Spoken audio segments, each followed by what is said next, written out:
Prior to being born, I lived in the womb, as we all do. And as we all do, I experienced the world through sound.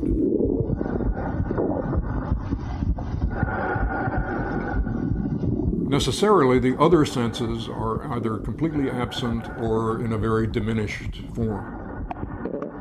It's a very rich 24-hour-a-day sonic environment. It never stops making sound.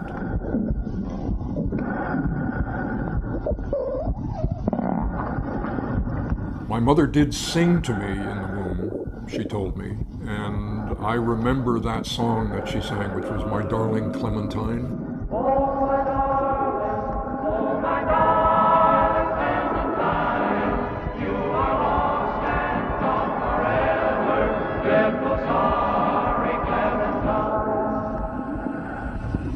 And then suddenly, upon being born, the child experiences something that it's never heard before, which is nothing.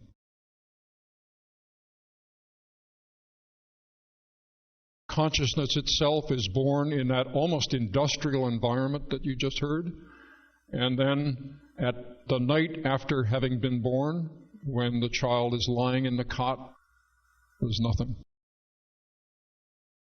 Once you're born, the windows to these other senses, sight, taste, touch, suddenly turn on, and sound seems to take a back seat to this. We are primarily visual creatures,